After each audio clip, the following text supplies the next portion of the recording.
बहुत स्वागत आप सबका खैर मकदम करता हूँ।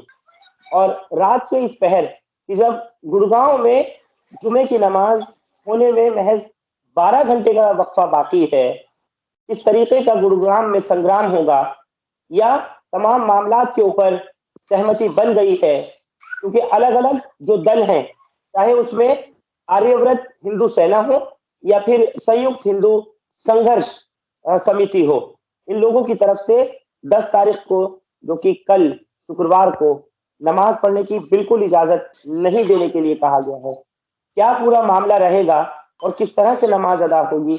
अभी-अभी मीटिंग फारिग हुई है, मीटिंग से फ्री होकर आए हैं। मुफ्ती सलीम साहब हमारे साथ जुड़े हैं।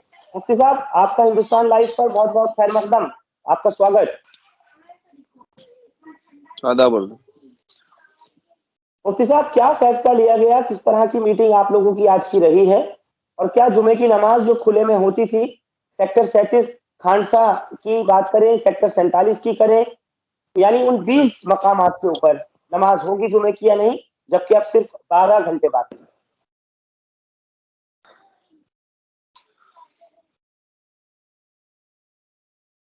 देखिए,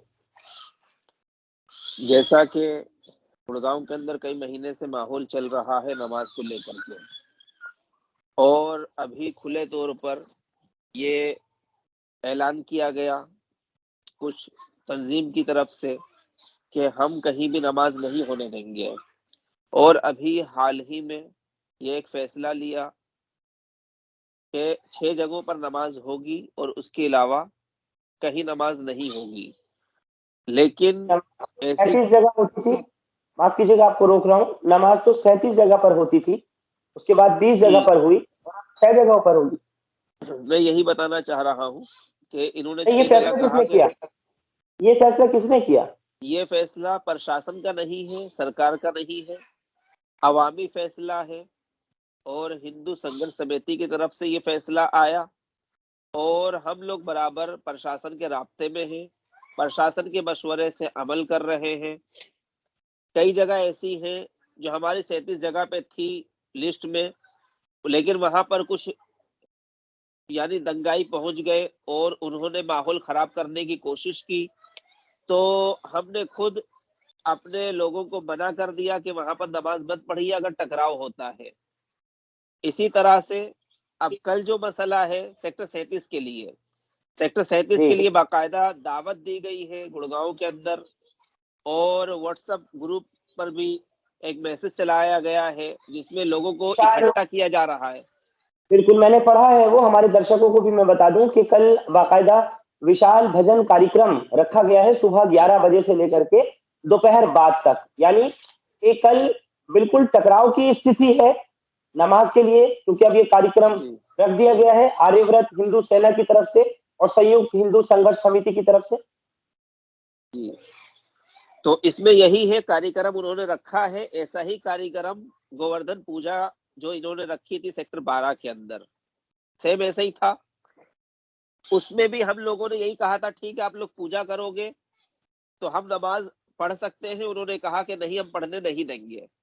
तो सिर्फ पूजा हुई थी तो भी हम कोई नाराज नहीं थे, कोई बात नहीं, आपकी साल में एक बार पूजा आती है गोवर्धन पूजा, आप कर लीजिए शौक से, हम बाद में नमाज पढ़ लेंगे। लेकिन उस पूजा के अंदर कुछ ऐसे नारे लगे, कुछ ऐसे अल्फाज इस्तेमाल हुए जो मुसलमानों के खिलाफ बहुत ज्यादा बदकलामी बदजुबानी की गई, इस्लाम के खिलाफ बोला गया। तो मैं प्रशासन से कल मुलाकात करूंगा, डीसीपी साहब से, डीसी साहब से, इंशाल्लाह ये तय हुआ है। और कब मुलाकात करेंगे? अब तो वक्त नहीं रह गया मुफ्ती साहब, अब तो 10 बजे 12 घंटे ही नमाज में है। मुलाकात होगी, क्योंकि नमाज का मसला तो ये है जितनी जगह है सब पर लोग जाएंगे नमाज पढ़ने। जो हमारी 37 जगह नमाज की है हर जगह इमाम जाएगा, ये तय हो गया है।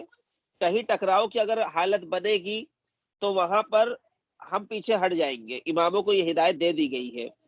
लेकिन सेक्टर 37 के अंदर हम प्रशासन से सुबह 10 बजे मुलाकात इसलिए करेंगे कि जो नाजायज हरकत और गलत हरकत अंजाम दी गई सेक्टर 12 के अंदर गोवर्धन पूजा वाले दिन के नारेबाजी हुई, गलत बयानी हुई, वो ना हो। तो इसलिए हम लोग सुबह डीसीपी साहब से मुलाकात करेंगे कि अगर कोई कार्यक्रम रखा गया, प्रोग्राम हो रहा है, तो वो भाईचारे को बाकी रखते हुए हो, ताकि ये कि नफरत फैलाई जाए और भड़काऊ बयान हो, माहौल अभी को तक क्यों खराब नहीं किया मुलाकात जाए। की मुफ्ती सलीम साहब? अभी तक क्यों मुलाकात नहीं की? अब जब कल बिल्कुल वक्त करीब आ गया और हिंदू सेना की तरफ से कल विशाल भजन कार्यक्रम का ऐलान कर दिया गया, तो अभी तक क्यों नहीं मुलाकात की थी प्रशासन से? आज एडमिनिस्ट्रेशन सुबह अभी तक से कर क्या रहा है? आज सुबह से हमने मुलाकात की कोशिश करी थी, लेकिन डीसी साहब, डीसीपी साहब, सीपी साहब सारे ही मीटिंग में थे और शाम तक उन लोगों की मीटिंग चली है और वो खाली नहीं हो पाए, जिसकी वजह से हमारी मीटिंग नहीं हो पाई। तो इजाजत अब आपको ये बात नहीं पता चल सकी है कि कल की इजाजत पुलिस ने दी नमाज के लिए या नहीं दी? या जो आपका अभी डिस्ट्रिक्ट ऐसा एडमिनिस्ट्रेशन है? अभी हमें कोई इजाजत नहीं मिली है, ना हमें रोका गया है। तो सेक्टर 37 के लिए तो हम लोग अपना यही फैसला इंशाल्लाह रखेंगे कि जब वहां पर पूजा रख दी गई है तो टकराव की स्थिति बन सकती है और हालात पैदा हो सकते हैं, तो हमें अपने आप को रोकना है और हम हालात खराब नहीं सेक्टर होने देंगे। सेक्टर 37 में नमाज नहीं होगी, यानी मुफ्ती उम, सलीम साहब, सेक्टर 37 में नमाज नहीं होगी? उम्मीद यही है कि जब उन्होंने इस तरह का कार्यक्रम रखा है, लोगों को बुलाया है, तो सुबह डीसीपी जी। साहब से मुलाकात करके हम पता करेंगे कि हालात क्या है। क्या जो फोर्स लगेगी वो हमारे लिए लगेगी नमाज पढ़ाने के लिए या किस लिए है, तो उस एतबार से हम बात करके फिर उस पर फैसला लेंगे सुबह 10 बजे इंशाल्लाह। आप कौन से सेक्टर में नमाज पढ़ेंगे? कहाँ पढ़ाएंगे?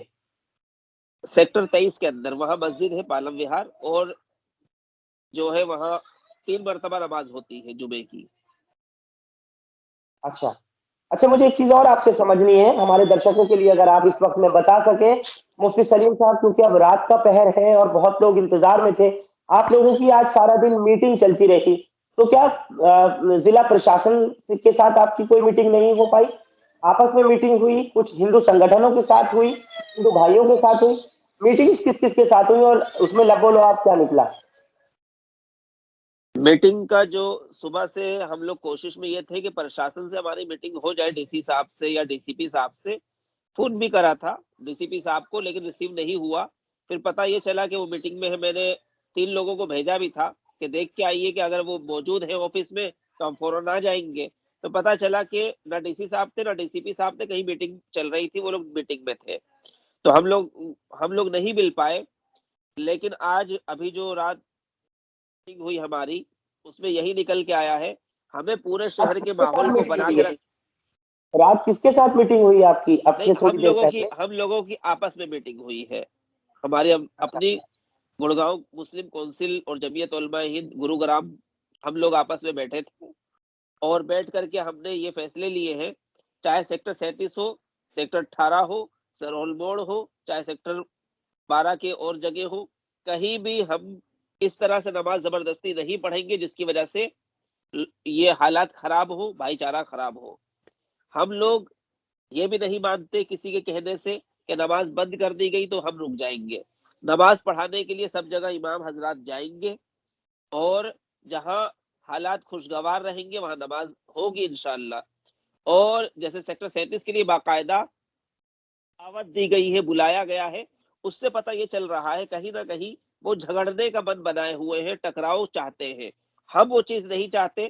तो सुबह हमने ये तय करा है डीसीपी साहब से मिल करके, अगर वहां ऐसे हालात है कि वो भीड़ जमा कर रहे हैं तो हम अपने आप को रोकेंगे और नमाज नहीं पढ़ेंगे सेक्टर 37 में। मुझे एक बात और बताइए, मुस्लिम एकता मंच के शहजाद खान से भी हमारी बात हुई थी और बाकायदा वो मौलाना उमैर इलियासी के साथ बैठ करके उन्होंने लाइव इंटरव्यू हमारा दिया था उसमें, और साथ ही साथ खुर्शीद राधिका जो कि मुस्लिम राष्ट्रीय मंच से हैं, उन्होंने एक तजवीज बताई थी, बल्कि कहा था कि मसले का हल निकालने के तौर पर जो समुदाय भवन हैं, कम्युनिटी सेंटर्स हैं, उनमें नमाज अदा की जाए, ना कि खुले में, या जहां जहां नमाज खुले में हो रही है जिस पर ऐतराज है हिंदू भाइयों को, वहां नमाज ना हो करके कम्युनिटी सेंटर्स में हो। इस पर क्या राय बन पाई?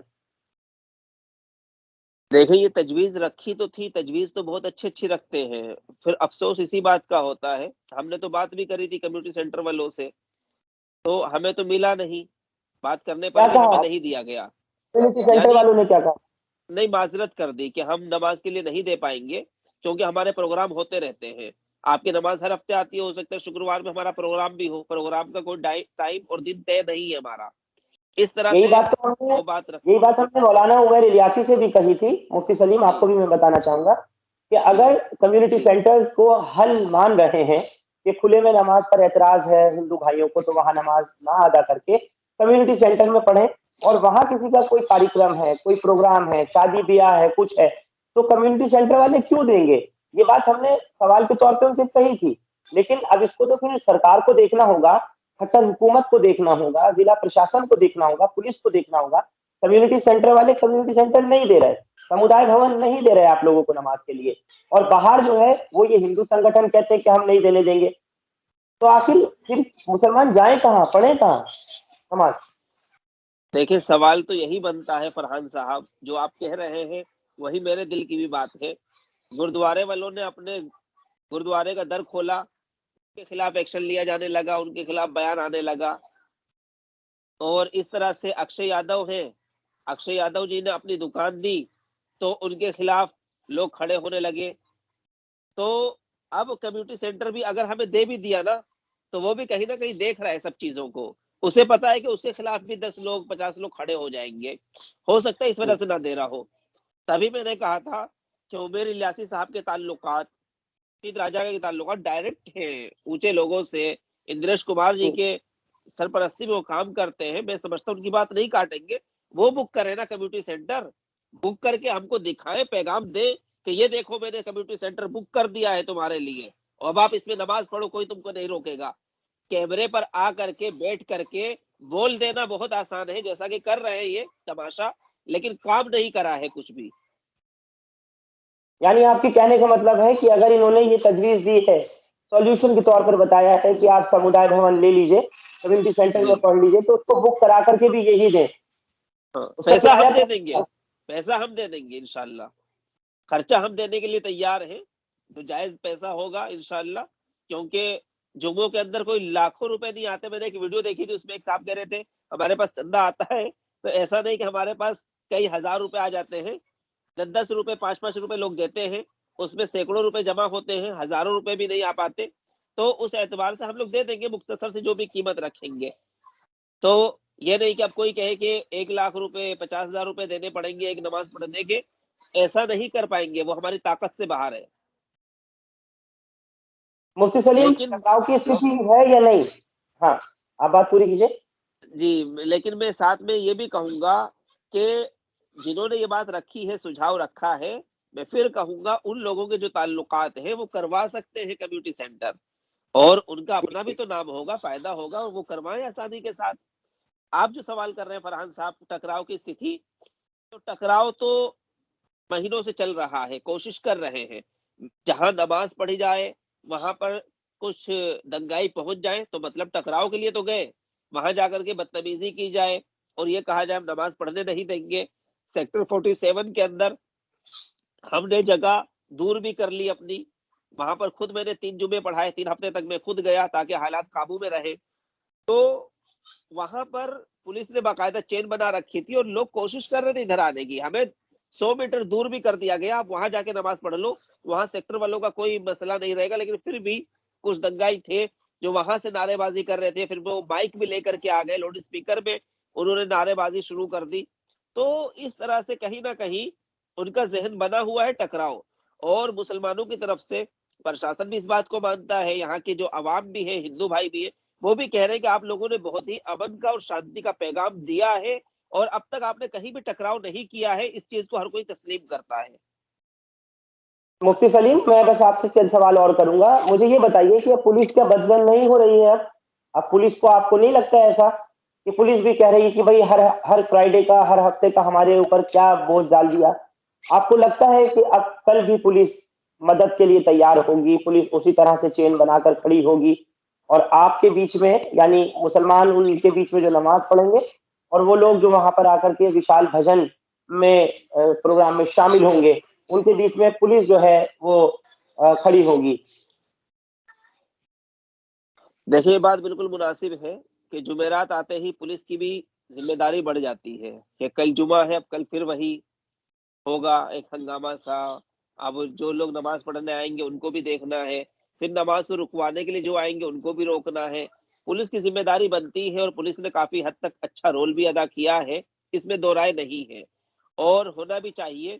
जैसे कि पिछले हफ्ते की भी आप देखें कि जिस तरह से टकराव की हालत बनी और चाह रहे थे आपस में हाथापाई हो जाए, तो उसको होने नहीं दिया, पुलिस ने रोका है। उसमें बहुत बड़ी मदद रही है पुलिस की शुरू से। सेक्टर 47 के अंदर भी पुलिस ने बहुत साथ दिया और दंगाइयों को रोक के रखा, लेकिन वो काबू में और कंट्रोल में नहीं आ रहे हैं। और साथ में मैं ये भी कहूंगा कि चंद लोग जिन्होंने यानी भड़काऊ बयान दिए और ज्यादा रोल अदा किया माहौल को खराब करने में। जमीयत उलमा हिंद गुरुग्राम की तरफ से मैंने बाकायदा उनके खिलाफ शिकायत दी है और प्रूफ के तौर पर पेन ड्राइव के अंदर उनकी वीडियोस दी है ताकि उनके खिलाफ एफआईआर हो, वो अभी तक नहीं हुई है। तो मैं समझता हूं अगर जो मुजरिम है, जो गलत करने वाला है, उसके खिलाफ सही एक्शन ले लिया जाए, तो फिर दूसरे लोगों भी जो दंगाई है वो भी पस्त पड़ेंगे और माहौल साजगार होगा। वो नहीं हो रहा है, ये थोड़ी सी कमी है प्रशासन की तरफ से। क्यों क्यों नहीं आपको ऐसा लगता? पिछली बार तो 11 लोगों को हिरासत में लिया था, उनमें से एक ही गिरफ्तारी की गई थी। उस पर मुकदमे थे कई सारे, इसलिए उसको गिरफ्तारी दिखाई उसकी, इन दंगाइयों में से। आपको क्या लगता है इसके पीछे वजह क्या हो सकती है? और आज तो मनोहर लाल खट्टर मुझे बताया गया कि वो भी हरियाणा में ही, गुड़गांव में ही, आपके इलाके में ही नजर आए। देखिए, गुड़गांव के अंदर सीएम साहब मौजूद हैं और आज भी यही है और उम्मीद है कल भी रहेंगे इंशाल्लाह। अल्लाह उनको खैरियत से रखे, हमारी दुआएं भी उनके साथ हैं। और हम बहुत खुश हैं सीएम साहब से इस वजह से कि उनका बयान नमाज को लेकर के बहुत पॉजिटिव रहा, मुस्बत रहा। उन्होंने खुद ये कहा कि जो नमाज की जगह इनको दी गई थी वहां पर सिक्योरिटी दी जाए। लेकिन बड़ा अफसोस रहा अभी यही कि कह रहे हैं, वो अभी भी यही कह रहे हैं। हाँ, अभी अपने उस बयान के बाद भी एक हफ्ते पहले मेवात के अंदर एक प्रोग्राम था महू गांव के अंदर, वहां पर भी कुछ मीडिया वालों ने उनसे सवाल किए, नमाज के ताल्लुक से भी सवाल हुआ, तो कहा कि भाई वो जुमे की नमाज जो हो रही है वो हो रही है। तो उन्होंने ये नहीं कहा कि गलत हो रही है या बंद कर देनी चाहिए, खुले में नहीं पढ़ना चाहिए, जैसा कि आम नागरिक कहते हैं। तो मैं इसी वजह से कहता हूं कि जो लोग ये कहते हैं हम खुले में नमाज नहीं पढ़ने देंगे और जो लोग ये कहते हैं कि आप लोग आओ सेक्टर 37 में हम लोग नमाज रोक के दिखाएंगे, तो मैं ये कहता हूं कि जितना हक तुम्हारा है इस जमीन पर, इतना हक हमारा भी है। तो प्रशासन जब हमें नहीं रोकता, हमारा प्रशासन ने हमारी तो आपको सरकार इजाजत दे हमारी रखी नौकरी, है ना, 35 प्रशासन जगहों की पर तरफ इजाजत से दी थी, फिर 20 जगहों इजाजत पर है। इजाजत हुई, और अब जो है आपसे कहा जा रहा है 6 जगहों पर हो, और वो भी हिंदू संगठन कह रहे हैं। ये होते कौन है हिंदू संगठन इजाजत देने वाले? इसको तो देखो प्रशासन देखे, पुलिस देखे, सरकार देखे। 37 से जो 20 भी हुई थी वो भी प्रशासन की तरफ से नहीं थी। कोई प्रशासन की तरफ से 20 नहीं हुई थी, ना प्रशासन की तरफ से 6 हुई है। यह तो हिंदू संगठन के साथ बैठ करके आरएसएस के 2-3 लोग बैठ गए और बैठ करके उसको खुद से डिसाइड कर लिया और तय कर लिया, हाँ भाई अब हम 20 मानते हैं, अब हम 6 मानते हैं। गुड़गांव का मुसलमान ना 20 मानता है ना 6 मानता है। जो जगह दी गई थी हमको 2018 में, हम उन सब को मानते हैं और वो जगह आज भी हमारी है। हालात की वजह से, मजबूरी की वजह से, दुश्वारी की वजह से अगर अभी हम नमाज नहीं पढ़ पा रहे हैं, तो इंशाल्लाह कभी तो पढ़ेंगे जब प्रशासन हमारा साथ देगा और हमसे कहा जाएगा अब हालात खुशगवार है, पढ़ सकते हैं, पढ़ लेंगे। जिस जगह से हमको रोका जाएगा हम वहां से रुक जाएंगे, लेकिन किसी आम आदमी की वजह से नहीं। हम सरकार के साथ हैं, हम प्रशासन के साथ हैं, लेकिन कोई दंगाई आके कहे कि तुमको सजदा नहीं करने देंगे, तो उसकी बात की हमारे आगे कोई हैसियत नहीं है। यानी अगर प्रशासन कह दे कि अब आप 20 जगहों पर भी नमाज नहीं पढ़ेंगे, अगर मान लीजिए कल कह दे, तो आप लोग उन 20 मकामात पर भी बिल्कुल हट जाएंगे, नहीं पढ़ेंगे हाँ, अगर अगर प्रशासन प्रशासन मना कह करेगा? देगा, प्रशासन कह दे कि हमें माहौल को खतरा है, हालात बिगड़ सकते हैं, आपसी टकराव हो सकता है और यहाँ सिचुएशन यानी ऐसी नहीं है नमाज पढ़ी जाए, तो ठीक है कल हम रुक जाएंगे। लेकिन कल रुक जाएंगे, अगले हफ्ते रुक जाएंगे, ये नहीं कि खत्म हो जाएगी। अगर खत्म परमानेंट करनी है, सोल्यूशन नहीं है ये।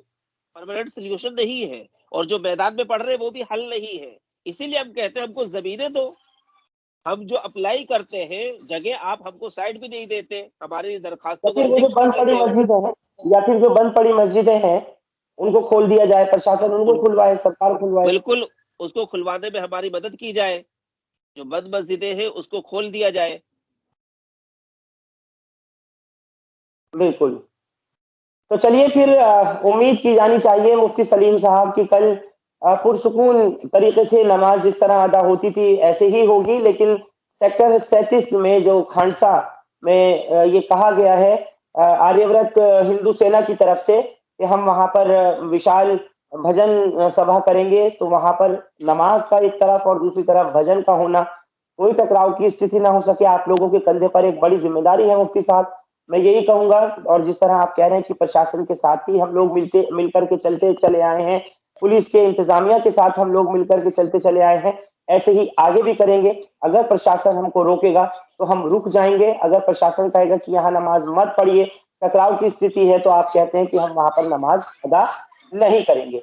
लेकिन आप ये भी कह रहे हैं कि जो परमानेंट सोल्यूशन, जो मुकम्मल तौर पर मसले का हल है, वो भी फिर प्रशासन को निकालना होगा, खट्टर सरकार को निकालना होगा, पुलिस को इसमें निश्चित तौर पर जिस तरह से अब तक पुलिस कार्रवाई करती आई है, वो उसी तरीके से आगे भी करती रहेगी। तो कुल मिलाकर के ये कहा जा सकता है कि जो लोग, वो मुट्ठी भर लोग जो इसमें गड़बड़ियां फैला रहे हैं, उन लोगों को संभालना बहुत जरूरी है। जाते जाते मुफ्ती सलीम साहब इतना और बता दें, क्या आपको लग रहा है, वजह क्या नजर आ रही है इसके, इस सब के पीछे, इस सारे षड्यंत्र के पीछे आपको दिखाई क्या दे रहा है, क्यों हो रहा है ये? देखे, मुझे तो हालात देख करके ताज्जुब होता है और हालात से ही मैं बहुत परेशान हूँ।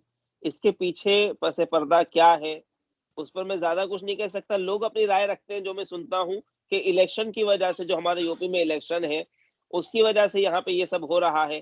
तो हो सकता है वही वजह हो कि इस मुद्दे को गरमा करके कहीं वोट हासिल करना चाहते हो। तो मैं एक मशवरा देना चाहूँगा कि ऐसा मत करिए कि नमाज़ से रोक करके, आप तो बल्कि ये कहते हैं कि आप नमाज़ पढ़ते दुआ कर दीजिए कि हम इलेक्शन जीत जाए तो ज़्यादा अच्छा होता। बजाए इसके कि नमाज़ से रोक करके आप वोट हासिल कर रहे हैं, आप नमाज़ पढ़वा के वोट हासिल करिए, वो ज़्यादा अच्छा होगा। यूपी के चुनाव का हरियाणा से क्या लेना देना, गुड़गांव से क्या लेना देना? अब ये तो यूपी वालों को सोचना चाहिए कि गुड़गांव वालों को आराम से जी लेने दें, नमाज़ पढ़ लेने दें और यूपी में जो आपका करना मतलब है है, वहाँ देखें। आपका मतलब है जो ये दंगाई आ रहे हैं, या जो जितने भी लोग हैं, जिसमें महावीर हुँ। भारद्वाज भी हैं और दूसरे भी हैं, तो आपको ये लग रहा है कि ये लोग यूपी से भेजे जा रहे हैं? नहीं, मकानी ये लोग मकानी ये हिंदू चंद नहीं है गुड़गांव के? जो नहीं, ऐसा नहीं है। जो यहाँ इस तरह से सामने चेहरे आ रहे हैं, वो मकामी हैं, यहीं के हैं। लेकिन टीम तो है, के पीछे, एक ग्रुप तो है। जी। जो उनके पीछे पूरे आप हिंदुस्तान में काम करता है, पूरे हिंदुस्तान में काम करता है, सरगर्म रहता है, उनको काम दिया जाता है। कुछ लोगों को अच्छे काम दिए जाते हैं, कुछ लोगों को गलत काम दिए जाते हैं। अब देखना ये है, होता है दुनिया के अंदर, ज़िंदगी है। बहुत से लोग अच्छा करके जाते हैं, बहुत से लोग खराब करके जाते हैं। तो हर कोई अपने दिल पर हाथ रख के फैसला कर ले कि मैं जो कर रहा हूँ, अच्छा कर रहा हूँ या बुरा कर रहा हूँ, तो मसला हल हो जाएगा। चलिए, हम इस पर नज़र बनाए रखेंगे और कल पूरी टीम कोशिश करेंगे कि वहाँ पर लोगों को इस खबर से बाखबर रखें, और गुरुग्राम से लाइव तस्वीरें हिंदुस्तान लाइव पर तमाम दर्शकों को गुरुग्राम से कल दिखाएँगे। बहुत-बहुत शुक्रिया मुफ्ती सलीम साहब हमारे साथ जुड़ने के लिए, अपना कीमती वक़्त देने के लिए। आप तमाम दर्शकों का भी शुक्रिया अदा करना चाहता हूँ, जो लोग हमारे इस कार्यक्रम में जुड़े। हिंदुस्तान लाइव फरहान याहिया यूट्यूब पर सब्सक्राइब कर सकते हैं और क्लिक कर सकते हैं बेल आइकन हमारी खबर की पहली नोटिफिकेशन के लिए। फेसबुक पर हमारा page Hindustan live Farhan Yahiya follow और लाइक कर सकते हैं। शुक्रिया साथ जुड़ने के लिए। Thank you for now.